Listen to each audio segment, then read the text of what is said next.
Hello everyone, my name's Captain Jack and welcome back to Space Engineers. It's Monday, which means we're back with another ship spotlight from the workshop, and as you can probably tell, this is RWI, which means it's one of my own recreations, or creations in general, so it's not a recreation, it's a creation. But yes, this is the RWI Hell Hound class.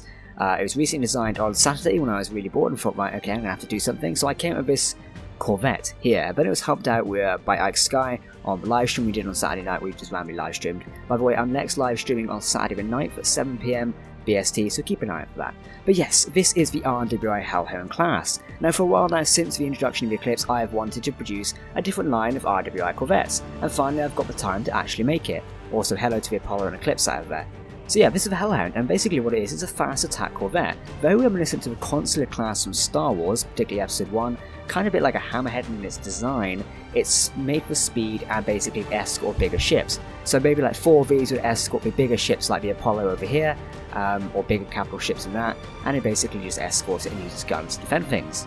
Also, I kind of nicknamed them the blockade runs as well. If you notice the engines, they can speed up really fast like that, don't really stop very well.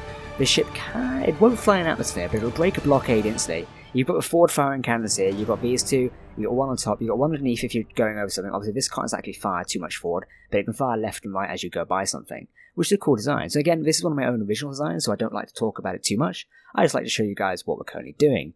So as well as being a blockade run, it is also a very good anti-air essentially, or anti-fighter. We've got these 6 guns here, obviously 3 on each side, makes 6 in total, and these obviously have a good radius of fire. Obviously we've got all the way up there, 360 round basically, it covers a big width of the battlefield essentially. So these basically can deflect missiles, they also can obviously take down fighters, missiles, cannon shells, basically a lot of things, which is good when it's escorting a bigger ship like the Apollo for example. Sometimes the Apollo can't defend itself against fighters if it is focusing on a giant capital ship, so instead you'd use a smaller ship like this to focus on anti-air particularly, which is pretty cool. Obviously the addition of this cannon up here as well, if the cannon's radius is actually bigger or firing arc was bigger, it could do auto bombardments, but sadly it's just the weapons range of space isn't too good. Along with that, the ship also has the ability to carry things as well. It can be used as a pickup and retrieval. We've got 2 landing gears here. Although the ship can't land in planets, we just decided not to make it land in planets. It can pick up things using the front landing gears here. It can pick up cargo crates. We've also found it can actually carry the Eclipse as well. Although the Eclipse is heavier and more powerful, this ship can move the Eclipse. Also, it can pick up starfighters, cargo crates, anything like that, which is pretty cool. There is room for smaller craft to be docked down here via the connectors. You can either dock a shuttle, fighter craft, anything like that, or you can even connect it to stations or even additional cargo units, even some cargo modules as well. Again, this ship is kind of multi-purpose, much like most RWI ships are.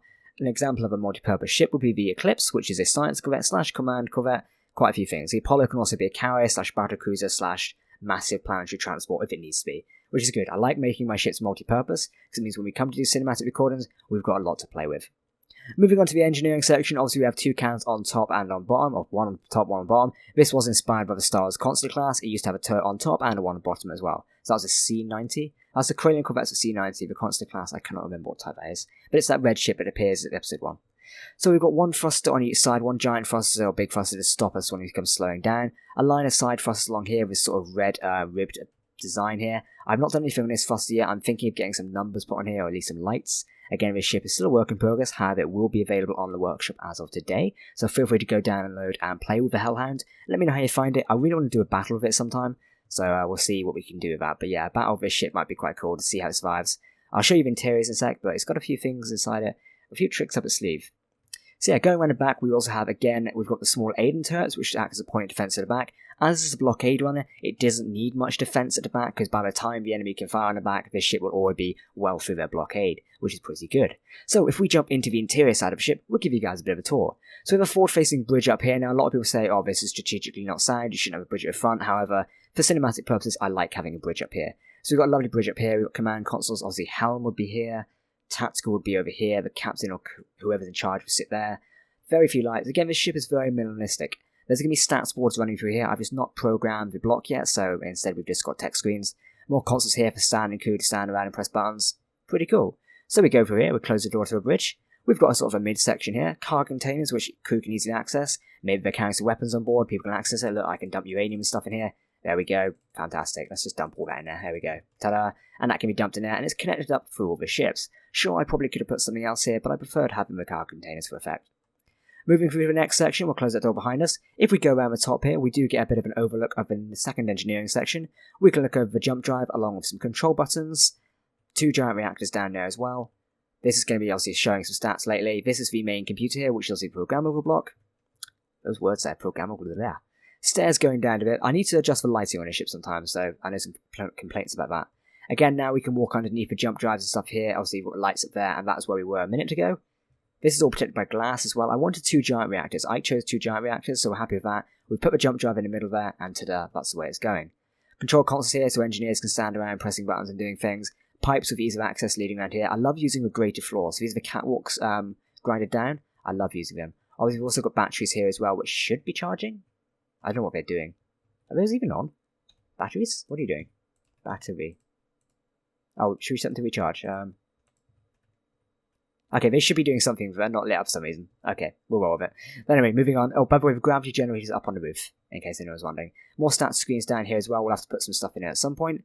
This section is still being slightly redesigned, but at the minute we're going for oxygen generator, conveyors, more oxygen generators and conveyors. Again, the ship's powered by hydrogen, so we do need quite a lot of it. Going to the front of the ship here, we have gyros in here, as well as the shield generator, which is hidden below me just here. So the ship does have shields, so it can defend itself pretty well. But yes guys, that kind of sums up the RWI Hell Hound class. Let me know what you think of the ship. It's definitely a different creation of mine. At the minute I'm usually heavily working on the Apollo over there, which will be on the workshop soon. But this Hell Hound class will be on the workshop as of today. There'll be a link down in the description. Feel free to go play around with it. Let me know what you think of it. I'll be really interested in your guys' feedback. Particularly, we've also got the RWI Greyhound class, which should be coming out next week hopefully. Another awesome ship, which me and Ike have co-created, or Ike's created that on his own. So once that's been a bit refined on live stream, we'll definitely show you guys. Anyway, as usual, I am interested in your opinions on the videos and how they're doing. Particularly, let me know down in the comments below. Leave a like rating as well. It really helps us YouTube creators out a lot recently. Also, Space and Serenity will hopefully be returning this Friday. Anyway, guys, I've been Captain Jack. Thank you for watching this video, and I'll see you next time. Goodbye.